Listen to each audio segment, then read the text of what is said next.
ಪ್ರಿಯ ವಿದ್ಯಾರ್ಥಿಗಳೇ, ಒಡಲಾಳ ಭಾಗ 1 ಮುಗಿದು 2ನೇದು ಚಾಪ್ಟರ್ಗೆ ಬರ್ತಾ ಇದ್ದೀವಿ. ಮೊದಲನೇ ಚಾಪ್ಟರ್ಲ್ಲಿ ಏನಾಯಿತು?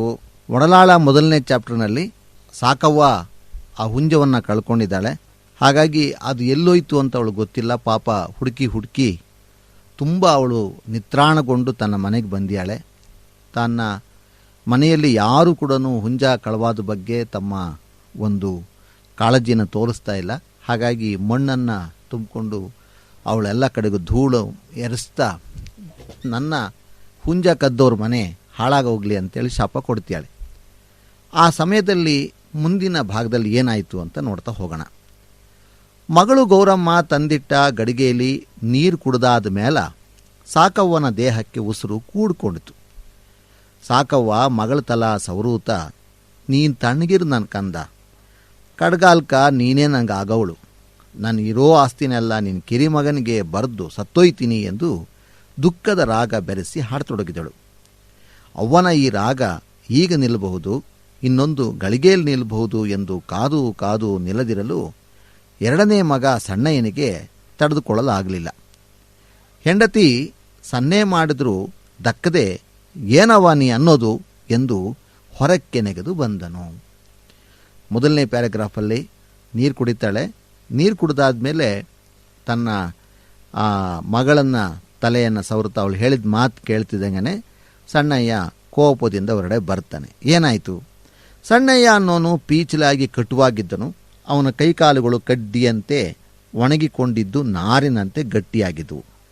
ಮಕ್ಕಳಿಲ್ಲದ ಅಣ್ಣನಾಸ್ತಿಗೂ ಕಣ್ಣಾಕಿದ್ದವನಿಗೆ ಅವನ ಮಾತುಗಳು ನೇರವಾಗಿ ಎದೆಗೇ ಬಂದು ಒದೀತಿದ್ದವು. ಅವನು ಹೊರಗೆಲ್ಲ ಜೋರತ್ತಾಗಿದ್ದರೂ ಹೆಂಡತಿ ಎದುರು ಮೆದುವಾಗಿರ್ತಿದ್ದನು. ಅಂಥವನೇ ಈಗ ಹೆಂಡತಿಯ ಕಣ್ಣನೇನು ಲೆಕ್ಕಿಸದೆ ಆಸ್ತಿದನೇ ಕೇಳ್ತಲೇ ಅವ್ವನ ಎದುರ ರಾವಣಾಸುರನಂತೆ ನಿಂತಿದ್ದನು. ಹೇಗೆ ಬಂದ ಅಂದರೆ ಗಲಾಟೆ ಮಾಡೋತರ ರಾವಣಾಸುರನ ಥರ ನಿಂತ್ಕೊಂಡ್ಬಿಟ್ನಂತವನು. ಸಾಕವನ ಮಂಜುಗಣ್ಣೊಳಗ ಮಗ ಸಣ್ಣಯ್ಯ ರಾವಣಾಸುರನಂತೆ ಮೂಡಿ ನಿಂತಿದ್ದನು. ನೆನ್ನಿಂದಲೂ ಹುಂಜನೊಡನೆ ಹೆಣಬಾಳು ಪಟ್ಟು ಸುಸ್ತಾಗಿದ್ದ ಸಾಕವನ ಗಂಟ್ಲಲ್ಲಿ ಬಡಪಟ್ಟಿಗೆ ಮಾತುಗಳು ಹುಟ್ಟಲಿಲ್ಲ. ಗಡಿಗೆಯಲ್ಲಿ 4 ನೀರು ಕುಡಿದು ಮಗನ ದಿಕ್ಕ ಕಣ್ಣು ಮೆಡರಿಸಿ ಕೇಳವನ ನೀಯಾರ ಅಂದಳು. ಸಣ್ಣ ಕಡ್ಡಿ ಮುರಿದಂತೆ ನಾನು ಅಕ್ಕುದಾರ ಅಂದ. ಸಾಕವ್ಗೂ ಕಮ್ಮಿ ಕಾನೂನು ಗೊತ್ತಿರಲಿಲ್ಲ. ಏನಂದೆ? ಇನ್ನೊಂದು ಸಲ ಅನ್ನು. ಅಕ್ಕದಾರ್ ನಾನೇನು? ಹುಟ್ಟಿದ್ದು ಹೆಣ್ಸಿಗಾದರೂ ಗಂಡ್ಸ್ ಮೀರಿ ಕಚ್ಚು ಕಟ್ಕೊಂಡು ಗೇದು ಸಂಪಾದಿಸಿಕನೋ ಭೂಪತಿ. ಆಸ್ತಿ ನನ್ನ ಸ್ವಾರ್ಜಿತ ಅಂದಳು. ಸಣ್ಣಯ್ಯನಿಗೆ ಒಂದು ಕ್ಷಣ ಅದು ದಿಟ ಅನ್ನಿಸಿ ದಿಗುಲುಂಟಾಯಿತು. ಈಗ ದನೀನ ಮೆದು ಮಾಡಿ, ಹಂಗಾರ ನನ್ನ ಇರೋ 4 ಕೈಕಳ ನಿನ್ನ ಕೈಯಾರ ಬೀದಿಗೆ ತಳ್ಳು ಮತ್ತೆ ಎಂದು ಮಕ್ಕಳನ್ನು ಎಳೆ ತಂದು ಅವನ ಮಡಲಿಗಿಟ್ಟು ಪಟ್ಟು ಬದಲಿಸಿ ನಿಂತನು. ಇದು ನಿಧಾನವಾಗಿ ಹುಂಜದ ಒಂದು ಸಮಸ್ಯೆಯಿಂದ ಆಸ್ತಿಯ ಕಡೆಗೆ ತಿರುಕೊಂತಿದೆ. ಆ ಸಣ್ಣಯ್ಯ ಯಾವಾಗ ತನ್ನ ತಾಯಿ ತನ್ನ ಆಸ್ತಿಯನ್ನೆಲ್ಲವನ್ನು ಕೂಡ ಅವಳು ಅಕ್ಕನಿಗೆ ಕೊಡ್ತೀನಿ ಅಂತ ಹೇಳ್ಬಿಟ್ಟು ಇವನು ತಡ್ಕೊಳ್ಳೋಕ್ಕಾಗಲಿಲ್ಲ.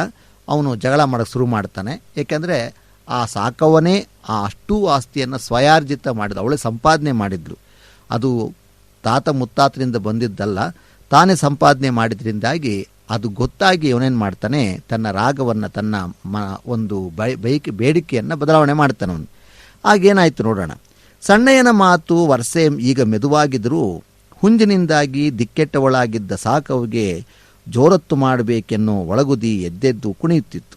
ಮಕ್ಕಳು ಅನ್ನೋ ಮಾತು ಮರೆಸಿ ಸಾಕವನು ವರ್ಷೆ ಬದಲಿಸಿ, ಅಲ್ಲೋ ಮಂತಾನಸ್ತಾ ನನ್ನ ಮಗನೇ, ನಿನ್ನ ಪಾಲಿಗೆ ಹಂಚಾಕ್ಸದೆ ಹುಲ್ಲಾಕ್ಸಿದ್ದೀಯಲ್ಲೋ, ಹೊಟ್ಟಗ ತಣ್ಣೀರು ಬಟ್ಟೆ ಕಟ್ಕೊಂಡು ತೊಟ್ಟೆ ಹಟ್ಟಿ ಕಟ್ಟಿದ್ನಲ್ಲೋ, ನೋಡಿದವರು ಮೂಗಿ ಬೆರಳಿಟ್ಟು ಏರುಳುತ್ತಿದ್ದ ಮಾತುಗಳಿಗೂ ಕೊನೆಗಾಣದೆ ಸಣ್ಣಯ್ಯನ ನಿಂತು ಕಾಲುಗಳು ನೆಲಕ್ಕಿಳಿಯುತ್ತಿದ್ದುವು.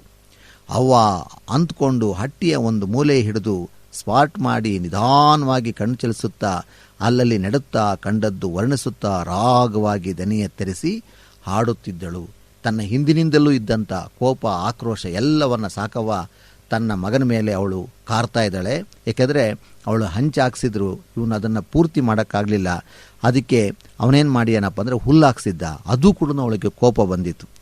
ಒಂದು ಕಾಲದಲ್ಲಿ ಪೂರ್ತವೇ ಹಂಚು ಹೊದ್ದು ಮೆಡುಗಾರಿಕೆ ಮಾಡಿದ್ದ ಆ ಹಟ್ಟಿಯ ಹಂಚು ಕೈಯಾಡಿಸಿದಾಗ ಕಮ್ಮಿ ಬೀಳೋ ಹಂಚಿಗೆ ಬದಲು ಹಂಚು ತರಲು ಕೈಲಾಗದೆ ಮುಂದಿನ ವರ್ಷಕ್ಕೆ ಹಂಚಾಕಿದ್ರಾಯ್ತು ಅಂದ್ಕೊಂಡು ಕಾಲಿಗೆ ಹುಲ್ಲು ತೆಂಗಿನ ಗರಿನ ಕವುಚಿ ಈಗ ಹಂಚು ಹುಲ್ಲು ಅನ್ಯೋನ್ಯವಾಗಿದ್ದವು. ಹಟ್ಟಿಯ ಹೊತ್ತು ನಿಂತಿದ್ದ ಕಂಬಕಾಮಾನು ತೋಲುಗಳು ಕುಗ್ಗಿ ಬಗ್ಗಿ ತಮ್ಮ ನೆರಳಾಡಿ ಉಸಿರಾಡುತ್ತಿದ್ದ ಜೀವಿಗಳ ಬಗ್ಗೆ ದಯೆ ತೋರುತ್ತಾ ನಿಂತಿದ್ದವು. ಅಂದರೆ ಸಾಕವ್ವ ಅಷ್ಟೆಲ್ಲ ಕಷ್ಟಪಟ್ಟು ಅವಳು ಮನೆ ಕಟ್ಟಿದ್ರು ಕೂಡ ಆ ಮಕ್ಕಳು ಮಾತ್ರ ಆ ಮನೆಯನ್ನು ಸರಿಯಾದ ರೀತಿಯಲ್ಲಿ ಕಾಪಾಡಿಕೊಳ್ಳೋಕ್ಕಾಗಲಿಲ್ಲ. ಅವಳು ಕೈ ಆಡಿಸೋದು ಅಂದರೆ ಎಲ್ಲಾದರೂ ಒಡೆದೋಗಿರ್ತಕ್ಕಂಥದ್ದು, ಮಳೆ ಬಿದ್ದು ಅಥವಾ ಹಾನಿಯಾಗಿರ್ತಕ್ಕಂಥದ್ದು ಅಂಥವನ್ನೆಲ್ಲ ತೆಗೆದು ಮತ್ತೆ ಜೋಡಿಸ್ತಕ್ಕಂಥ ಸಮಯಕ್ಕೆ ಸುಮಾರು ಹೆಂಚುಗಳು ಖಾಲಿ ಬಿದ್ದುಬಿಟ್ಟು ಅದನ್ನು ತುಂಬಿಸೋದಕ್ಕಾಗಲಿಲ್ಲ. ಏಕೆಂದರೆ ಮನೆಯಲ್ಲಿ ದುಡಿತಕ್ಕಂಥ ಮಕ್ಕಳು ಯಾರೂ ಇರಲಿಲ್ಲ. ಅದು ಅವಳಿಗೊಂಥರ ಬೇಸರ ತಂದಿತ್ತು. ಹಾಗಾಗಿ ಆ ಖಾಲಿ ಇದ್ದಂಥ ಜಾಗಕ್ಕೆ ತೆಂಗಿನ ಗರಿ ಹುಲ್ಲನ್ನು ಹಾಕಿ ಸಮ ಮಾಡಿದ್ರು. ಇವತ್ತೇನೋ ಅವೆರಡು ಒಂದಕ್ಕೊಂದು ಸೇರ್ಕೊಂಬಿಟ್ಟಿದೆ. ಆದರೆ ಸಾಕವ್ವ ಕಟ್ಟಿದ್ದಂಥ ಮನೆಯನ್ನು, ಆ ಒಂದು ಕಂಬಗಳ ಆ ತೊಲೆ ಇರತಕ್ಕಂಥ ಮನೆಯನ್ನು ಮಕ್ಕಳು ಸರಿಯಾದ ರೀತಿಯಲ್ಲಿ ಕಾಪಾಡಿಕೊಳ್ಳದೆ ಅವು ಯಾವಾಗ ಬೀಳ್ತದೋ ಅಂತ ಗೊತ್ತಿರಲಿಲ್ಲ. ಅದಕ್ಕೆ ಹೇಳ್ತಾರೆ, ಆ ಕಮಾನು ತೋಲುಗಳು ಕಮಾನು ತೋಲುಗಳು ಕುಗ್ಗಿ ಬಗ್ಗಿ ತಮ್ಮ ನೆರಳಾಡಿ ಉಸಿರಾಡ್ತಿದ್ದ ಜೀವಿಗಳ ಬಗ್ಗೆ ದಯೆ ತೋರುತ್ತಾ ನಿಂತಿದ್ವು ಅಂತ ಮಾತನ್ನು ಹೇಳ್ತಾರೆ. ಅಂದರೆ ಇದು ತುಂಬ ಶಿಥಿಲವಾಗಿದ್ವು ಅಂತ ಅರ್ಥ. ಅಂದರೆ ಆ ಗಟ್ಟಿ ಆಗಿರಲಿಲ್ಲ, ಯಾವಾಗ ಬೇಕಾದ್ರೂ ಬಿದ್ದೋಗೋ ಥರ ಆಗ್ತಿತ್ತದು. ಹಟ್ಟಿನ ಕಣ್ಣಿಗೆ ತುಂಬಿಕೊಂಡಂಥ ಸಾಕವ್ವ ಕುಂತಲ್ಲೇ ಕುಸಿದು ಕಡ್ಡಿಯಂತೆ ಎದುರು ನಿಂತಿದ್ದ ಮಗ ಸಣ್ಣಯ್ಯನ ಕಡೆಗೆ ಕಣ್ಣು ಮೊನೆಗೆ ಸಾಣೆ ಹಿಡಿದು ನೋಡುತ್ತಾ ತನ್ನೇಡು ಕೈಗಳಿಂದಲೂ ನೆಲವ ತಾರಿಸಿ ಆ ಕೈಗಳ ಚಟಕ್ಕನೆ ಮಗನ ದಿಕ್ಕ ಚಾಚಿ ಅಲ್ಲಾಡಿಸ್ತಾ, ಎಂಥ ರೂಪಿಗೆ ತಂದ್ರಪ್ಪ ನನ್ನ ಹಟ್ಟಿಯ ಎಂದು ದುಃಖವ ತುಂಬಿಕೊಂಡು ನೋಡಿದಳು. ಮಗನಿಗೂ ಆ ರೀತಿ ಅವ್ವನ ನೋಡಲಾಗ್ಲಿಲ್ಲ. ಸಣ್ಣಯ್ಯ, ಅದಕ್ಕ ನಾ ಯಾನ್ ಮಾಡ್ಲವ ಅಂದನು. ಸಾಕವ್ವ ಒಂದ್ಸಲ ಕ್ಯಾಕರಿಸಿ ತೊಟ್ಟಿಗೆ ಉಗಿದು ಒಂದೇ ಮಾತು ಕೆರಗ್ ಬೀಳೋ ಅಂದಳು. ಸಣ್ಣ ಹೊಟ್ಟ ಒಳಗೆ ಕುಣಿದಾಡ್ತಿದ್ದ ಮಾತುಗಳಿಗೆ ಬಿರುಗುಣಿಕೆ ಹಾಕಿ, ನಿನ್ನೊಂದ್ಗ ಮಾತಾಡು ಕೇಮಿಲಿಯ ಎಂದು ತನ್ನ ಪಾಲು ಕಿರುಮನೆ ದಿಕ್ಕಗ ಮುಖ ಇಟ್ಟನು. ಅಂದರೆ ಅವಳ ಆ ನೋವು, ಆ ಮನೆಯನ್ನು ಮಕ್ಕಳು ನೋಡ್ತಿದ್ದಂಥ ಬಗೆಗೆ ಬಹಳ ಆಕ್ರೋಶಗೊಂಡಿದ್ದಾರೆ. ಆದರೆ ಮಗ ನಾನೇನು ಮಾಡಲಿ ಅಂತ ಅಸಹಾಯಕತೆಯನ್ನು ತೋರಿಸಿದಾಗ ಸಾಕವ್ವ ಅವನಿಗೆ ಹೇಳ್ತಾಳೆ, ಓ ಕೆರೆಗೆ ಬೀದು, ಅಂದರೆ ನೀನು ಪ್ರಯೋಜನ ಇಲ್ಲ ಅಂತ. ಸಣ್ಣಯ್ಯ ಇನ್ನೂ ಮುಖ ಇಟ್ಟಿದ್ನೋ ಇಟ್ಟಿರಲಿಲ್ವೋ, ಕಿರುಮನೆಯಿಂದ ಬಾಣದಂತೆ ಸಣ್ಣನ ಹೆಂಡತಿ ಹೊರಬಂದು ಅತ್ತೆಮ್ಮನಿಗೆ ಸವಾಲಿನಂತೆ ನಿಂತಳು. ಚೆಲುವಮ್ಮ 30 ಗಿಲ್ದಿದ್ರೂ 4 ಮಕ್ಕಳ ತಾಯಿ. ಇದ್ದುದರಲ್ಲಿ ಹೊಟ್ಟೆ ಬಟ್ಟೆಗೆ ನೇರವಾಗಿದ್ದವರ ಮನೆಯಿಂದ ಕಾಲಿರಿಸಿದವಳು. ಚೆಲುವಮ್ಮನ ತವರಿಂದ ತಾಯಿ ಕಡೆಯ ಒಳ ಸರಬರಾಜು ಉಂಟು. ಅದಕ್ಕೇನೆ ಹೆಂಡತಿ ಮುಂದೆ ಸಣ್ಣಯ್ಯನು ಬಾಲ ಮುದದವನು ಅನ್ನುವರು ಇದ್ದರು. ಯಾರು ಸುತ್ತಿ ಬಳಸಿ ಕೇಳಿದ್ರೆ, ಓ ಆ ಕೈಯೋ ನಾವು ಉಡ್ತಾ ಇರೋದು ನಮ್ಮ ಅತ್ತೆ ಮನೆದೇ ಎಂದು ರೇಗುತ್ತಿದ್ದನು. ಅಣ್ಣನಿಗೆ ಮಕ್ಕಳಾಗದು ಎಂಬುದು ದಿನಗಳದಂತೆ ದಿಟವಾಗುತ್ತಾ ಸಣ್ಣಯ್ಯನು ಹುಮ್ಮನಸ್ಸಿಂದ ದೇವರ ಮೇಲೆ ಭಾರ ಹಾಕಿ ಒಂದರ ಮೇಲೊಂದರಂತೆ 4 ಮಕ್ಕಳ ಮಾಡಿದ್ದನು. ಕೊನೆಯದು ಕೈಗೂಸು. ಅಂದರೆ ಇಲ್ಲೇನಾಯಿತು, ಆ ಸಣ್ಣಯ್ಯನ ಹೆಂಡತಿ ಬಗ್ಗೆ ಇಲ್ಲಿ ಲೇಖಕರು ಹೇಳ್ತಾರೆ. ಆ ಸಣ್ಣಯ್ಯನ ಹೆಂಡತಿ ಆ ಚೆಲುವಮ್ಮ, ಅವಳು ಸ್ವಲ್ಪ ಸ್ಥಿತಿವಂತರ ಮನೆಯಿಂದ, ಸಾಹುಕಾರ ಮನೆಯಿಂದ ಬಂದಂಥ ಹೆಣ್ಮಗಳಾಗಿದ್ಲು. ಇದ್ದಿದ್ರೊಳಗೆ ಇವರಿಗಿಂತ ಉತ್ತಮ ಸ್ಥಿತಿಯಲ್ಲಿದ್ದಂಥವ್ರು. ಹಾಗಾಗಿ ಹೊಟ್ಟೆ ಬಟ್ಟೆಗೆ ಸಾಕಾಗುವಷ್ಟು ಹಣ ಅಥವಾ ಭತ್ಯ ಅಂದರೆ ಒಂದು ಕಾಳು ಬೇಳು ಇವೆಲ್ಲ ಬರ್ತಾಯಿತ್ತು. ಹಾಗಾಗಿ ಅವನು ಅಣ್ಣನಿಗೆ ಮಕ್ಕಳಾಗೋದಿಲ್ಲ ಅಂತ ಗೊತ್ತಾದ ಮೇಲೆ ಇವನು 4 + 1 5 ಮಕ್ಕಳನ್ನು ಇವನು ಪಡ್ಕೊಂಡಿದ್ದ. 4 ಮಕ್ಕಳು ಮಾಡಿದ್ದನು. ಕೊನೆಯದು ಕೈಗೂಸು ಅಂತಾನೆ.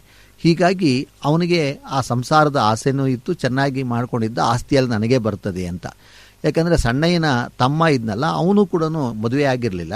ಅವನು ಊರೂರು ಅವನು ತಿರ್ಕೊಂಡಿದ್ದರಿಂದಾಗಿ ಅವನ ಬಗ್ಗೆನೂ ಆಸ್ತಿಯಲ್ಲ ನನಗೆ ಅನ್ನುವ ಒಂದು ಮನಸ್ಥಿತಿ ಆ ಸಣ್ಣಯ್ಯನಿಗೆ ಇತ್ತು. ಆ ಕೈಗೂಸು ಬೆಟ್ ಚೀಪುತ್ತಾ ಪೆಕರಾಗಿ ನೋಡ್ತಾ ಅತ್ತೆಗೆ ಸವಾಲಾಗಿ ನಿಂತಿದ್ದ ಚೆಲುವಮ್ಮನ ಕಂಕಳಲ್ಲಿ ಆಡ್ತಿತ್ತು. ಚೆಲುವಮ್ಮ ಕೂಸನ್ನು ಒಂದು ಕಂಕಳಿಂದ ಇನ್ನೊಂದು ಕಂಕಳಿಗೆ ಕುಕ್ಕರಿಸಿ, ಅದೇನತ್ತಮ್ಮ ನೀವು ಮಾತೆತ್ತಿದ್ರೆ ನನ್ನಟ್ಟಿ ನನ್ನಾಸ್ತಿ ಅಂತಿರಲ್ಲ ಅಂದು ಅತ್ತೆಮ್ಮನ ಉತ್ತರಕ್ಕೆ ಕಾದಳು. ಸಾಕವ್ವ ಹಿಡಿತವಾಗಿ, ಅದೇ ಕಾನಮಿ, ಎಲ್ಲ ನನ್ನಟ್ಟಿ ನನ್ನಾಸ್ತಿ ಎಂದಳು. ಅದರಲ್ಲಿ ಏನಕ ಬಿಕ್ನಾಸಿ ನೀನುವೇ ಬಿದ್ದಿರೋದು ಎಂಬ ಧ್ವನಿ. ಆ ಮಾತಿಂದ ಹೊರಟು ಅದು ಚೆಲುವಮ್ಮನ ಕೆಣಕಿತು. ಚೆಲುವಮ್ಮ ಕೊಂಕಳಲ್ಲಿದ್ದ ಕೂಸ ಗಂಡನ ಹೆಗಲಿಗೆ ಬಿಸಾಕಿ ಅತ್ತೆಮ್ಮನ ಮುಂದೆ ಕೈ ಆಡಿಸ್ತಾ, ಅವ್ವಯ್ಯಿ ನಾನೂ ಬಿ ಅದನ್ನೇ ಕೇಳ್ತಿಕತ್ತನಮ್ಮ, ಎಷ್ಟಿಟ್ಟಿವ್ರಿ ಅಂತ ಎಂದು ಕೆಕ್ಕರಿಸಿಕೊಂಡು ಕೇಳಿದಳು. ಇಲ್ಲಿ ಚೆಲುವಮ್ಮ ಮತ್ತು ಆ ಸಾಕವ ನಡುವೆ ಒಂದು ಘರ್ಷಣೆ ನಡೀತಾ ಇದೆ, ಒಂದು ಫೈಟೇ ನಡೀತಾ ಇದೆ. ಆ ಅತ್ತೆನ ಕೇಳ್ತಾಳೆ, ಯಾವಾಗಲೂ ನನ್ನಾಸ್ತಿ ಅಂತಿರಲ್ಲ, ಏನು ನಿಮ್ಮದು ಅಂತ ಕೇಳಿದಾಗ ಅದೇ ಅವಳು ಹೇಳ್ತಾಳೆ, ಅದೇ ಕನಮಿ ಎಲ್ಲ ನನ್ನಟ್ಟಿ ನನ್ನಾಸ್ತಿ, ಅಂದರೆ ನೀನು ಕೂಡ ನನ್ನ ಮನೆಯಲ್ಲೇ ನೀನು ಇದೆಯಾ ಅಂತಕ್ಕಂಥ ಆಕ್ರೋಶವನ್ನು ವ್ಯಕ್ತಪಡಿಸಿದಾಗ ಅವಳಿಗೆ ಕೋಪ ಬಂತು. ಮತ್ತೆ ಅವಳು ಜಗಳಕ್ಕೆ ನಿಲ್ತಾಳೆ. ಮಾತಾಡಿ ಮಾತಾಡಿ ಸಾಕವ್ವನ ಹೊಟ್ಟೆ ಒಳಗ ದ್ರವಲ ಮಂಗರಮಾಯವಾಗಿದ್ದ ಪ್ರಯುಕ್ತ ಗಡಿಗೆಯಲ್ಲಿದ್ದ ನೀರ ಒಂದು ಗುಡುಕಿಗೆ ಕುಡಿದು ನಿನ್ನ ಕಣ್ಣು ಕುಂಡ ಅಂದಳು. ಅತ್ಯಮ್ಮನ ಮಾತು ಸೊಸೆ ಮುದ್ದಿಯ ಮೈಯ ರೋಷ ಉಕ್ಕಿಸಿತು. ಚಲುವಮ್ಮ ಅಂದ್ಲು, ನನ್ನ ಕಣ್ಯಾಕತಮ್ಮ ಕುಂಡು, ನಾನು ಕಂಡಿವಿನಿ ಕಣ ತಕ್ಕಳಿ. ಪರದೇಶಿ ನಿಂತರ ಇರೋ ಈ ಹಟ್ಟಿ ಕಂಡಿಲ್ವಾ? ಮಳದೇವ್ರು ಕಂಡುಬಿಟ್ರು ಬೆಳೆ ಕಾಣ್ದ 4 ಎಕರೆ ಹೊಲ ಇಟ್ಟು ಕಂಡಿಲ್ವಾ? ನಿಮ್ಮ ಇರೋ 3 ಗಂಡು ಮಕ್ಕಳಿಗೆ ತಲಾಗೆರಡು ಎಕರನಾರು ಹಂಚಿ ಮತ್ತು ನೋಡವು ಎನ್ನುತ್ತಾ ಅತ್ತೆ ಮುಂದೆ ಕೂತು ಬಿಟ್ಲು. ಗಂಡ ಸಣ್ಣಯ್ಯ ಹೆಂಡತಿ ಕೈಯ ಹಿಡಿದೇಳುತ್ತಾ, ನೀ ಏಳಮ್ಮಿ, ನೀ ನಡಿಯಮ್ಮಿ ಎಂದು ತೊದಲುತ್ತಿದ್ದನು. ಚೆಲುವಮ್ಮ ಗಂಡನಿಗೆ ಕೇರ್ ಮಾಡದೆ ಕೈಯ ಕೊಸರಿ ಮತ್ತೂ ಪಟ್ಟಾಗಿ ಕೂತಳು. ಸಾಕವ್ವ ನಿಧಾನವಾಗಿ ಆದರೆ ಕಟುವಾಗಿ, ನನ್ನಾಸ್ತಿ ಅಂಗೈಯಲಾಗನೇ ಇರಲಿಕ್ಕಾಗ್ತತಿ, ಅದರಲ್ಲೇನೆ ನೀನು ಉಣ್ತಿರೋದು ಎಂದಳು. ಚೆಲುವಮ್ಮನಿಗೆ ಕತ್ತರಿಸಿ ಮುಂದಿಟ್ಟಂತಾಯಿತು. ಅವಳು ನೆಲವ ಕುಟ್ಟಿ ತಟ್ಟಿ ಎದ್ದು ಬೆಂಕಿ ಕಕ್ಕಳುವಂತೆ, ಅತ್ಯಮ್ಮೋ ನೀವು ಹಿಂಗೆ ಅಂತ ಇರಿ, ನಾನು ಹುಚ್ಚತ್ತಿದ್ರೆ ಹುಚ್ಚು ಮುಂಡೆ, ತಲಾ ಒಳಗ ಹೊಳ ಪತ್ರಗುಟ್ಟುವ ಒಂದಲ್ಲ ಒಂದಿನ ನಿಮ್ಮ ಹಟ್ಕ ಬೆಂಕಿ ಹತ್ತಿಸ್ಬಿಟ್ಟು ನಿಮ್ಮ ಹೊಲಕ್ಕ ಧೂಳೆರ್ಚಿಬಿಟ್ಟು ಇಲ್ಲಿಂದ ಕದ್ದೊಂಟೊಯ್ತೀನಿ ಎಂದವಳೆ ಕೈಯ ಬೀಸ್ಕೊಂಡು ಮೇಲ್ಕು ಕೆಳಕು ಉಸಿರು ಬಿಡುತ್ತಾ ಕಿರುಮನೆಗೆ ಬಿರುಗಾಳಿಯಂತೆ ನುಗ್ಗಿದಳು. ಅವಳ ಕೈಗೂಸು ಅಜ್ಜಿಯ ಸುತ್ತ ಆಡುತ್ತಿತ್ತು. ಇದೇ ಇಲ್ಲಿರ್ತಕ್ಕಂಥ ವಿಶೇಷತೆ. ಆ ಅತ್ತೆ ಮತ್ತು ಸೊಸೆ ನಡುವೆ ಆಸ್ತಿಯ ವಿಚಾರವಾಗಿ ಜಗಳ ಆಡ್ತಾ ಇದ್ರೆ ಪಾಪ ಮಗು ತಾನು ಆ ಅಜ್ಜಿ ಜೊತೆಗೆ ಸುತ್ತಾಡ್ತಾ ಇದೆ. ಅಂದರೆ ಇಲ್ಲಿ ಆ ಸೊಸೆ ಆಗಿರ್ತಕ್ಕಂಥ ಚೆಲುವಮ್ಮ ಮತ್ತು ಅತ್ತೆ ನಡುವೆ ಅವಳು ಹೇಳ್ತಿರೋದೇನಪ್ಪ ಅಂದರೆ, ಈ ಆಸ್ತಿಯನ್ನು 3 ಮಕ್ಕಳಿಗೂ ಹಂಚಿ ಅಂತ. ಯಾಕೆಂದರೆ ಇವತ್ತು 3 ಮಕ್ಕಳು ಗಂಡು ಮಕ್ಕಳಿಗೆ ಹಂಚಿದರೆ ಅದು ನಾಳೆ ದಿನ ಬಂದೇ ಬರ್ತದೆ. ಯಾಕೆಂದರೆ ಅವರಿಬ್ಬರಿಗೂ ಒಬ್ಬನಿಗೆ ಮದುವೆ ಆಗಿಲ್ಲ, ಇಬ್ಬನಿಗೂ ಮಕ್ಕಳಾಗಿಲ್ಲ. ಅದೇ ಗೌರಮ್ಮನಿಗೆ ಹಂಚಿಬಿಟ್ರೆ ಅದು ಅವನಿಗೆ ಮಕ್ಕಳಿದ್ದಾರೆ, ಮುಂದೆ ಅದು ಆ ಕಡೆ ಹೋಗುತ್ತೆ ಅಂತಕ್ಕಂಥ ಉದ್ದೇಶದಿಂದ ಅವಳು ಚೆಲುವಮ್ಮ ಗಂಡು ಮಕ್ಕಳಿಗೇ ಹಂಚಿ ಅನ್ನೋ ಒತ್ತಡವನ್ನು ತರ್ತಾ ಇದ್ದಾಳೆ. ಈ ಮಾತಿಗೆ ಸಾಕವ್ವ ಯಾವ ರೀತಿ ಉತ್ತರ ಕೊಡ್ತಾಳೆ ನೋಡೋಣ. ಯಾಕಾರು ಮಾತೆತ್ತಿದ್ರು ಏನೋ ಎಂದು ಮಂಕಾಗಿ ಸಣ್ಣಯ್ಯ ನಿಟ್ಟುಸಿರು ಬಿಡುವುದು ಬಿಟ್ಟು ಬೇರೇನು ತೋಚದೆ ನಿಂತಿದ್ದನು. ಹೆಂಡತಿ ಚೆಲುವಮ್ಮ ಈಗಾಡದ ಮಾತು ಅವನ ತಲೆಗೂ ಸಿವುರಾಗಿತ್ತು. ಅವ್ವ ಡಮಾರ್ ಅನ್ನಲು ನೆಲವ ಕುಟ್ಟುತ್ತಾ ತಟ್ಟುತ್ತಾ ರೆಡಿಯಾಗ್ತಿದ್ಲು. ಉಸಿರು ಅನ್ನೋದ ಹಿಡಿದು ಮಗ ನಿಂತಿದ್ದನು. ಕೂಸು ತನ್ನ ಅಜ್ಜಿ ಸುತ್ತ ತವಡಾಡ್ತಿತ್ತು. ಸಾಕವ್ವ ನೆಲ ಸೌರದ ಕುಟ್ಟುವುದ ನಿಲ್ಲಿಸಿ, ಕೇಳ್ದೇನೋ ಗ್ರಾಸ್ತಾನೆ ನೆಂಡ್ತಿ ಮಾತಾ ಎಂದು ಒಂದ್ಸಲ ಚೀರಿದಳು. ಆ ಚೀರು ಹಟ್ಟಿನ ಒಂದು ಸಲ ಕಿತ್ಕೊಂಡು ಇಡೀ ಹಟ್ಟಿನ ಒಂದ್ಸಲ ಅಲ್ಲಾಡಿಸ್ತು. ಮಗನಿಗೆ ಬಾಯಿ ಬರಲಿಲ್ಲ. ದುಃಖವೇ ಬಾಯಿ ಬಿಟ್ಕೊಂಡು ಕುಂತೋ ಥರ ಅವ್ವ ಕುಂತಿದ್ಲು. ಮಗನ ದಿಕ್ಕಿಂದ ಮಾತು ಹುಟ್ಟದಿರಲು ಇನ್ನೊಂದು ಸಲ ಅವ್ವ, ಕೇಳ್ದೇನೋ ಗ್ರಾಸ್ತಾ ನಿನ್ನ ಹೆಂಡ್ತಿ ಮಾತಾ ಎಂದು ಕೂಗಿದಳು. ಸಣ್ಣಯ್ಯ ಬಾಯಿ ಕಟ್ಟಿದವನಾಗಿ, ಸುಮ್ಕಿರವ್ವ ಸುಮ್ಕಿರು ಎಂದನು. ಸಾಕವನ ಕ್ಯಾಣ ಅದಕ್ಕೂ ಎದ್ದಿತು. ನೀನು ಹೆಂಡ್ತಿ ಸುಮ್ಮಿರ್ಸಾಕ ಆಗ್ದವಾ, ನನ್ನ ಸುಮ್ಮಿರ್ಸಕ್ಕೆ ಬಂದ್ಯಾ ನನ್ನ ಮಗನೇ? ಸಬಾಸ್ ಸಬಾಸ್, ಅವಳೇನಾರು ಇವತ್ತು ನಾನು ಹಟ್ಟೀಲಿ ಇದ್ರ ಅವಳ ಅಪ್ಪನಿಗೆ ಹುಟ್ಟಿದವಳು ಮಗಳಲ್ಲ, ಅಷ್ಟೇಯಾ ನಾನು ಹೇಳೋದು, ಅಷ್ಟೇಯಾ ನಾ ಹೇಳೋದು ಎಂದು 20 ಸಲ ಹೇಳಿದ್ದನ್ನು ಹೇಳತೊಡಗಿದಳು. ಇಲ್ಲಿ ಆ ಸಂಘರ್ಷ ಜಾಸ್ತಿ ಆಗ್ತಾ ಇದೆ. ಹುಂಜ ಕಳೆದೋಗಿರ್ತಕ್ಕಂಥದ್ದು ಎಲ್ಲೋ ಮಾಯ ಆಗೋಯ್ತು. ಆಸ್ತಿನ ತನ್ನ ಮಕ್ಕಳಿಗೆ ಬರಿತೀನಿ ಅಂತ ಸಾಕವ್ವ ಹೇಳಿದ್ರಿಂದಾಗಿ ಸಣ್ಣಯ್ಯ ಮತ್ತು ಚೆಲುವಮ್ಮ ನಡುವೆ ಆ ಘರ್ಷಣೆ ಜಾಸ್ತಿ ಆಯಿತು. ಆ ಸಣ್ಣಯ್ಯ ತನ್ನ ಹೆಂಡತಿ ಚೆಲುವಮ್ಮನನ್ನು ಅವಳನ್ನು ತಗ್ಗಿಸಿ ಬಗ್ಗಿಸಿ ಇಟ್ಕೊಳ್ಳೋಕ್ಕಾಗದೇ ಇರತಕ್ಕಂಥ ಸ್ಥಿತಿಯಲ್ಲಿದ್ದಾನೆ. ಹಾಗಾಗಿ ಆ ರೋಷ ಬೇರೆ ಆ ಸಾಕವನಿಗೆ ಕಾಡ್ತಾ ಇದೆ. ಅವಳು ಹೇಳ್ತಾಳೆ, ಕೇಳ್ದೇನೋ ಗ್ರಾಸ್ತಾನಿ ನೆಂಟಿ ಮಾತಾ ಅಂತ ಮತ್ತೆ ಚುಚ್ಚಿ ಮಾತಾಡಿ, ಇವತ್ತೇನಾದರೂ ಅವಳು ನಾನು ಹಟ್ಟಿಲಿದ್ದರೆ ಅವಳಪ್ಪನಿಗೆ ಹುಟ್ಟಿದ ಮಗಳಲ್ಲ ಅಂತೇಳಿ ಯಾವಾಗ ರೋಷದಿಂದ ಮಾತಾಡಿದ್ಲೋ ಆ ಮಾತು ಚೆಲುವಮ್ಮನನ್ನು ಕೆರಳಿಸ್ತದೆ. ಅದಕ್ಕೆ ಅವಳು ಏನು ಮಾಡ್ತಾಳೆ ನೋಡಿ, ಮುಂದಿನ ಭಾಗದಲ್ಲಿ ಬರ್ತದದು. ಅತ್ಯಮ್ಮನ ಬಾಯಿಯಿಂದ ಈ ವಾಕ್ಯ ಬಂದುದೇ ತಡ, ಕಿರುಮನೆಯಲ್ಲಿ ತಡ ಬಡ ದಡ ಬಡ ಸದ್ದು ಎದ್ದಿತು. ಸಣ್ಣಯ್ಯನಿಗೆ ನಿಲುಕುವಾಗದೆ ಹೊತ್ತು ಕಾಲು ಕಿತ್ತು ಕಿರುಮನೆ ದಿಕ್ಕ ನಡೆದನು. ನಡುಮನೆಯ ವಸ್ತುಲಲ್ಲಿ ತಂಗಿ ಗೌರಮ್ಮ ಕಣ್ತುಂಬಾ ನೀರು ತುಂಬಿ ನಿಂತಿದ್ದವಳು. ಅಣ್ಣಯ್ಯನ ಮುಖ ಕಾಣುತ್ತಲೇ ಫಳಾರನೆ ಕಣ್ಣೀರು ಚೆಲ್ಲಿ, ಅಣ್ಣೋ ಅವ್ವ ಹೆಂಗಾರು ಪೇಚ್ಕೊಳ್ಳಲಿ, ನಾನು ಇಲ್ಗ ಆಸ್ತಿಗೆ ಬಂದಿಲ್ಲಣ್ಣ, ಅವ್ವ ಬಕ್ಕೊಡ್ತೀನಿ ಅಂದರು, ನಾ ಬರ್ಸ್ಕೊಂಡನಾ ಅಂದಳು. ಗೌರವನ ಹಿರಿಯ ಮಗ ಹುಡ್ದಲಾಗಾಯ್ತು. ಬಿಳಿಚಿಕೊಂಡಿರುವಂಥವನು ತಲೆ ತುಂಬ ಬಿಳಿ ದುಪ್ಟ ಹೊದ್ದು ನಡುಮನೆ ಗೋಡೆಗೆ ಮುಖ ಹಾಕಿ ಕೂತವನು ಕಷ್ಟದಿಂದ ತಿರುಗಿ ತನ್ನವ್ವ ಮಾವನ ಕಡೆಗೆ ನೋಡಿದನು. ನಡುಮನೆ ದೀಪಾಲೆ ಕಂಬದ ಬಳಿಯ ಮಸಿ ತೊಡೆಯುತ್ತಲಿದ್ದ ಗಿರಿ ತಂಗಿ ಪುಟ್ಟಗೌರಿ ಯಾವ ದಿಕ್ಕು ತಿರುಗು ನೋಡದೆ ಅಣ್ಣನಿಗೆ ಚುಚ್ಚುವಂತೆ, ನಾನು ಯಾವತ್ತೀ ಅಟ್ಟಿಬುಟ್ಟು ಕದ್ದು ಹೊಂಟೆದನೋ ಶಿವನಾ ಅಂತೀವಿನಿ ಎಂದು ಮಾತೆಸೆದು ಮಸಿ ಕೆರೆಯತೊಡಗಿದಳು. ಸಣ್ಣಯ್ಯ ಗೌರಮ್ಮನಿಗೆ, ನೀ ಸುಮ್ಕ ಒಳಕ್ಕೆ ನಡಿಯವ್ವ ಅಂದವನೇ ಕಿರುಮನೆಗೆ ಬಿರುಸಾಗಿ ಬಂದನು. ಆ ಸಣ್ಣಯ್ಯನಿಗೆ ಇಕ್ಕಟ್ಟು ಜಾಸ್ತಿ ಆಗ್ಬಿಟ್ಟಿದೆ. ಒಂದು ಕಡೆ ಗೌರಮ್ಮ ಹೇಳ್ತಾಳೆ, ಅಣ್ಣ ನಾನು ಬಂದಿಲ್ಲ, ನನಗೆ ಆಸ್ತಿ ಬೇಕಾಗಿಲ್ಲ ಅಂತ. ಆ ಕಡೆ ನೋಡ್ತಾಳೆ ಗೌರಿ, ನಾನು ಯಾವಾಗ ಈ ಮನೆ ಬಿಟ್ಟು ಹೋದರೆ ಸಾಕು ಅಂತ. ಆದರೆ ಇದ್ರ ಮಧ್ಯೆ ತನ್ನ ಹೆಂಡತಿಯನ್ನು ಸಮಾಧಾನಗೊಳಿಸಬೇಕು, ಯಾಕೆಂದರೆ ಮನೆ ಬಿಟ್ಟು ಹೋಗ್ಬಿಟ್ರೆ ಅವಳನ್ನು ಮತ್ತೆ ಕರ್ಕೊಂಬರೋದು ಕಷ್ಟ ಅನ್ನೋ ಕಾರಣಕ್ಕೋಸ್ಕರವಾಗಿ ಬಿರುಸಾಗಿ ತನ್ನ ಕಿರುಮನೆಯೊಳಗೆ ಹೋಗ್ತಾನೆ. ಇತ್ತ ಹೊರಬಾಗಿಲು ತಳ್ಳಿಕೊಂಡು ಕಿರಿಮಗ ಗುರುಸಿದ್ದು ಒಳಬಂದನು. ಬಂದವನ ಕಣ್ಣಿಗೆ ಅವ್ವ ಭೂಮಿಗಂಟಿ ಕುಂತ ಥರ, ಅಕ್ಕ ವಸ್ತ್ರಗಂಟಿ ನಿಂತ ಥರ, ಕಿರುಮನೆಯಲ್ಲಿ ತಡಾಬುಡ ಗುಸು ಪಿಸು ಕಾಳಣ್ಣನ ನೆರಿಕೆಯಲ್ಲಿ ಸದ್ದಿಲ್ಲದ್ದು ಕಂಡು ಬಂದವನು ನಿಲ್ದೆ ಹಿಂದಕ್ಕೆ ತಿರುಗಿದನು. ಸಾಕವ್ವ ಮಗ ಬಂದುದು ಕಂಡ್ರೂ ಅವನೇ ಏನವ್ವ ಎಂದು ಕೇಳಲಿ ಅಂದುಕೊಂಡಿದ್ದು, ಈಗ ಮಗ ಬಂದವನು ಮಂಗರಮಾಯ ಆಗುತ್ತಿರುವುದನ್ನು ಕಂಡು ಸಾಕವ್ವ ಗುರುಸಿದ್ದು ಎಂದು ಕರೆಯುವಷ್ಟರಲ್ಲಿ ಅವನು ಅಂಗಳಕ್ಕಿಳಿದು ಬಂದಿ ತಡೆಯವೈ ಎಂದು ತಿರುಗೂ ನೋಡದೆ ಮರೆಯಾದನು. ಆ ಮನೆಯ ವಾತಾವರಣ ಗಲಾಟೆಯಲ್ಲಿ ತುಂಬಿಕೊಂಡ್ಬಿಟ್ಟಿದೆ. ಗುರುಸಿದ್ದು ಬಂದವನು ನೋಡ್ತಾನೆ, ಅಲ್ಲಿ ತಾಯಿ ಜಗಳಕ್ಕೆ ಕೂತಿದ್ದಾಳೆ ಅಂತ ಗೊತ್ತಾಗೋಯ್ತು. ಭೂಮಿಗೆ ಅಂಟೆ ಥರ ನಿಂತುಬಿಟ್ಟಿದ್ದಾಳೆ. ಅಲ್ಲಿ ಕಾಳಣ್ಣನ ಮನೆಯಲ್ಲಿ ಯಾರೂ ಸದ್ದೇ ಇಲ್ಲ. ಇದೆಲ್ಲ ನೋಡಿದವನು ಹಾಗೆ ವಾಪಸ್ಸು ಅವನು ಗುಡಿ ಕಡೆ ಹೊರಟುಬಿಟ್ಟ. ಇಲ್ಲಿ ಕಿರುಮನೆಯಲ್ಲಿ ಹೆಂಡತಿ ಚೆಲುವಮ್ಮ ಸಾಮಾನು ಸರಂಜಾಮು ಕಟ್ಟೋದ, ಗಂಡ ಸಣ್ಣಯ್ಯ ಕಿತ್ತು ಇಡೋದು, ಅವಳು ಹಣೆ ಚಚ್ಚಿಕೊಳ್ಳೋದು, ನಿಂತಾಗ ಇವನು ಹಣೆ ಚಚ್ಚಿಕೊಳ್ಳೋದು ನಡೀತಾ ಆಗಿತ್ತು. ಅವರ ಹಸಿಗೂಸು ಅಜ್ಜಿ ಹತ್ತಿರ ಆಡ್ತಿದ್ದರ, ಇನ್ನೊಂದೆಲ್ಲೋ ಹೊರಕ್ಕೆ ಹೋಗಿದ್ದು, ಉಳಿದೆರಡು ಬೆಪ್ಪಾಗಿ ಅಪ್ಪ ಅವರ ಕಿತ್ತಾಟ ನೋಡುತ್ತಾ ಕೂತಿತು. ಇದುವರೆಗೂ ಗಲಗು ಗದ್ದಲಗಳನ್ನು ಬಾನಿಗಂಚುತ್ತಿದ್ದ ಹಟ್ಟಿಯು ಈಗ ತಲ್ಲಣಗೊಂಡು ಕೇವಲ ನಡುಗುವಂತಿತ್ತು. ಆಗ ಮಾರಿಗೊಂದು ಹೆಜ್ಜೆ ಇಡುತ್ತಾ ಹಿರಿಮಗ ಕಾಳಣ್ಣ ಒಳಬಂದನು.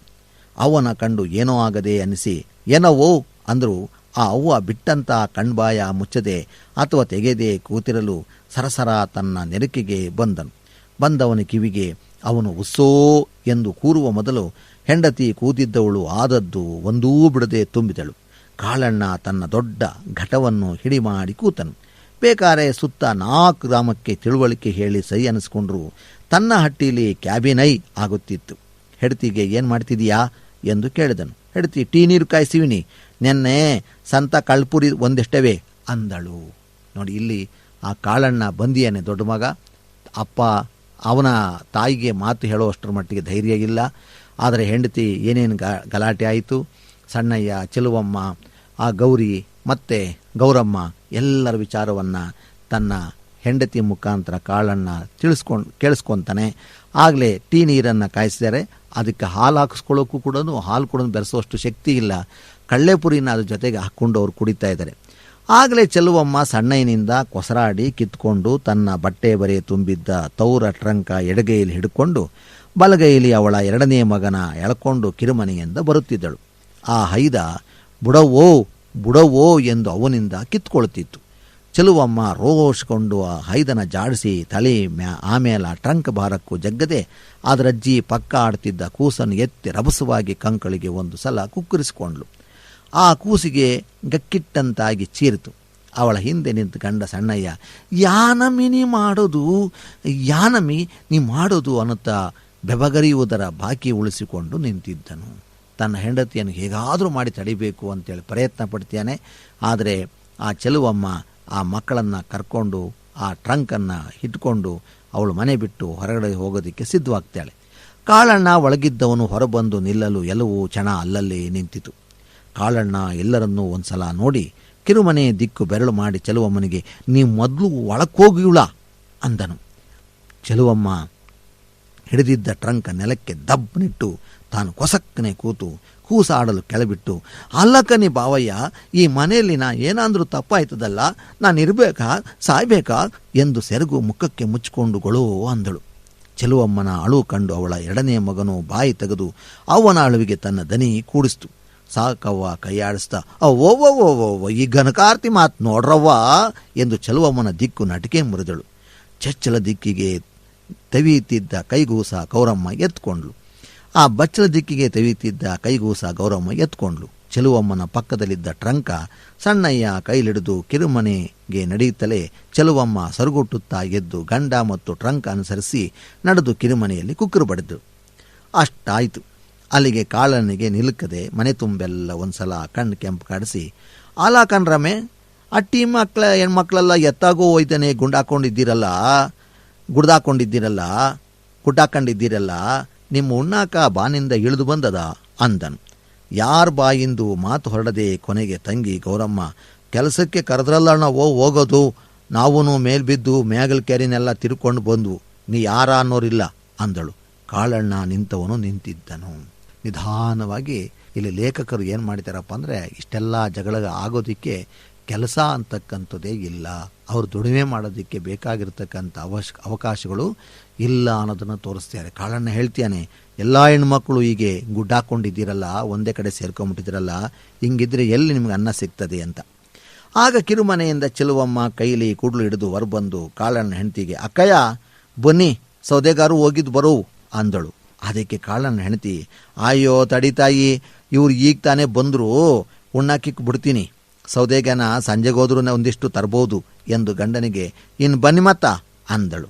ಕಾಳಣ್ಣ ಅಲ್ಲೇ ನಿಂತು, ಅವಾಗ ತಂದುಕೊಡು ಅಂದನು. ಕಾಳಣ್ಣ ಹೆಂಡತಿ ಒಳಗಿಂದ ಒಂದು ಬೋಸಿಲಿ ಟೀ ನೀರು, ಒಂದು ಮರದಲ್ಲಿ 4 ಹಿಡಿ ಪುರಿ ತಂದು ಸಾಕವನ್ನು ಮುಂದಿಟ್ಲು. ಸಾಕವ್ವ, ಅಯ್ಯೋ ನನಗೆ ಬ್ಯಾಡ್ಕ, ನನ್ನ ಕಂದ ಅಂದಳು. ಕಾಳಣ್ಣ, ಸುಮ್ಮನೆ ಕುಡಿಯವ ಮತ್ತ ಅಂದನು. ಕಾಳಣ್ಣ ಹೆಂಡತಿ, ಅವ್ರು ಕುಡಿದ್ರು ಕಣ, ನೀ ಕುಡೀರಿ ಅತ್ಯಮ್ಮ ಅಂದಳು. ಸಾಕವನ 3 ಪುರಿನ ತೆಗೆದು ಚಿಕ್ಕವನ ಕೂಸಿನ ಮುಂದಿಟ್ಟು 4 ಪುರಿ ತೆಗೆದು ತನ್ನ ಬಾಯಿಗೆ ಹಾಕ್ಕೊಂಡು, ಗೌರಿ ತಕ್ಕೋ, ನಿನ್ನ ಹಿರೇ ಗಂಡೆಡ್ಗೂ ಕೊಡು ಅಂದಳು. ಗೌರಮ್ಮ ಒಂದು ಹಿಡಿ ಪುರಿ ಹಿಸ್ಕೊಂಡು ತನ್ನ ಹಿರಿ ಮಗನಿಗೆ ನೀಡಿದಳು. ಆ ಹೈದ ತೊಗಡು ತೆಗೆದ ಕಡ್ಡಿ ಅಂತಿದ್ದ ತನ್ನ ಕೈ ನೀಡಿತು. ಅಂದರೆ ಆ ಇಡೀ ಜಗಳ ಅಂತಕ್ಕಂಥದ್ದು ಮರೆಯಾಗಿ ಈಗ ಒಂದು ಟೀ ಅಂತಕ್ಕಂಥದ್ದು ಅವರಿಬ್ಬರೆಲ್ಲರನ್ನ ಮತ್ತೆ ಬೆಸಿತಾ ಇದೆ, ಸೇರಿಸ್ತಾ ಇದೆ. ಆ ಕುಟುಂಬದಲ್ಲಿ ಒಂದು ಬದಲಾವಣೆ, ಅಂದರೆ ಆ ಜಗಳ ಕಣ್ಮರೆಯಾಯಿತು, ಮತ್ತೆಲ್ಲರೂ ಒಂದಾಗ್ತಾರೆ. ಗೌರಮ್ಮನ ಈ ಹಿರಿ ಹೈದ ಕೊಟ್ಟಿದ್ದ ಇಸ್ಕೊಂಡು ತಿನ್ಕೊಂಡು ಅದರಷ್ಟಕ್ಕೆ ಅದು ಆದಿತ್ತು. ಅದಕ್ಕಿದ್ದಂಥ ಕಾಯಿಲೆ ಯಾವ ಕಾಲಕ್ಕೂ ವಾಸಿಯಾಗುವುದಲ್ಲ ಎಂದು ಅದು ನೋಡಿದವರು ಅದರೊಡನೆ ಅದರ ಅವನೂ ಅಂದ್ಕೊಂಡಿದ್ರು. ಅದು ಅಂತಲೇ ಅಂದ್ಕೊಂಡಿತ್ತು. ಅದು ಯಾವಾಗಲೂ ಒಂದು ಬಿಳಿ ದುಪ್ಟಿಯ ತಲೆ ಮುಚ್ಚುವಂತೆ ಓದ್ಕೊಂಡಿರುತ್ತಿದ್ದು, ಅದನ್ನು ಒಂದು ಕ್ಷಣವೂ ಬಿಟ್ಟಿರುತ್ತಿಲ್ಲ. ಅದಕ್ಕೆ ಅದರ ಚಿಕ್ಕ ಮಾವ ಗುರುಸಿದ್ದು ಆ ಹೈದನಿಗೆ ದುಪ್ಟಿ ಕಮಿಷನರ್ ಎಂದು ಕರೆಯುತ್ತಿದ್ದು, ಈಗ ಅದೇ ಹೆಸರು ನಿಂತಿತ್ತು. ಅದರ ಹುಟ್ಟೆಸರು ಆ ಹೈದಿಗೂ ನೆಪ್ಪಿದ್ದಂತೆ ಕಾಣ್ದು. ಆ ಹೈದ ಈ ಲೋಕದಿಂದ ಎಂದೋ ಚುಕ್ತವಾದ್ದು ಎಂದೇ ಎಲ್ಲರೂ ಅಂದುಕೊಂಡಿದ್ದರು. ಅದರಷ್ಟಕ್ಕೆ ಅದು ಕೂತಿರುತ್ತಿತ್ತು. ಉಳಿದ ವ್ಯಾಪಾರಗಳು ಅವರಷ್ಟಕ್ಕೆ ಅವು ನಡೆಯುತ್ತಾ ಹೋಗ್ತಿದ್ವು. ದೀಪಾಲೆ ಕಂಬದ ಬಳಿಯ ಮಸೀನ ಪುಟ್ಟಗೌರಿ ಪೂರ್ತ ತೊಳೆದು ಈಗ ಬೆಳ್ಳಗೆ ಕಾಣ್ತಿತ್ತು. ಅಂದರೆ ಆ ದುಪ್ಟಿ ಕಮಿಷನರ್ ಅಂತ ಕರೀತಕ್ಕಂಥ ಗೌರಮ್ಮನ ದೊಡ್ಡ ಮಗನಿಗೆ ಯಾವುದೋ ಒಂದು ಕಾಯಿಲೆ, ಆ ಕಾಯಿಲೆ ಏನು ಅಂತ ಯಾರಿಗೂ ಗೊತ್ತಿಲ್ಲ. ಅವನು ಬೀಳಿಸ್ಕೊಂಡಿದ್ದ, ಅವನ ಶಕ್ತಿನೂ ಇರಲಿಲ್ಲ. ಇವತ್ತಲ್ಲ ನಾಳೆ ಅವನು ಹಾಗೆ ಅದೇ ಕಾಯಿಲೆ ಹೊಟ್ಟೋಗ್ತಾನೆ ಅಂತಲೇ ಭಾವಿಸಿದ್ರು. ಹಾಗಾಗಿ ಅವನ ಹೆಸರು ಏನು ಅನ್ನೋದು ಮರ್ತೋಗ್ಬಿಟ್ಟಿತ್ತಂತೆ. ಇನ್ನು ಗುರುಸಿದ್ದು ಅವನೇ ಆ ದುಪ್ಟಿ ಕಮಿಷನರ್ ಅಂತ ತನ್ನ ಅಳಿಯನಿಗೆ ಕರೆದಿದ್ದಿದ್ದು. ಇನ್ನು ಪುಟ್ಟಗೌರಿ ಎಲ್ಲ ಪೂರ್ತಿ ಆ ದೀಪಾಲೆ ಕಂಬವನ್ನು ಅವಳು ಒರೆಸಿ ಬೆಳ್ಳಿ ಕಾಣುವಂತೆ ಮಾಡಿದ್ದಾಳೆ ಎನ್ನುವಲ್ಲಿಗೆ 2ನೆಯ ಒಂದು ಚಾಪ್ಟರ್ ಮುಗೀತದೆ. ಈ ಚಾಪ್ಟರ್ನಲ್ಲಿ ಬಹಳ ಮುಖ್ಯವಾಗಿ ಗಮನಿಸಬೇಕಾದ ಏನಪ್ಪ ಅಂದರೆ, ಸೊಸೆ ಮತ್ತು ಅತ್ತೆ ನಡುವೆ ಇರತಕ್ಕಂಥ ಜಗಳ. ಆ ಕಾಳಣ್ಣ ದೊಡ್ಡ ಮಗ ಬಂದ ಮೇಲೆ ಆ ಜಗಳ ಅಂತಕ್ಕಂಥದ್ದು ಟೀ ಕುಡಿಯೋದ್ರ ಮುಖಾಂತರ ಅದು ಕೊನೆಗೊಳ್ತದೆ. ಮುಂದಿನ ಅಧ್ಯಾಯದಲ್ಲಿ ಏನಾಗ್ತದೆ ಅನ್ನೋದನ್ನು ಮುಂದಿನ ಎಪಿಸೋಡಲ್ಲಿ ನೋಡೋಣ ವಿದ್ಯಾರ್ಥಿಗಳೇ. ಬಹಳ ಸೊಗಸಾಗಿರ್ತಕ್ಕಂಥ ಗ್ರಾಮೀಣ ಭಾಷೆಯ ಸೊಗಸಾದ ಒಡಲಾಳವನ್ನು ಇನ್ನೊಂದು ಎಪಿಸೋಡಲ್ಲಿ ಮತ್ತೆ ಕೇಳಿಸ್ಕೊಳ್ಳೋಣ. ಮತ್ತೆ ಭೇಟಿಯಾಗ್ತೀನಿ.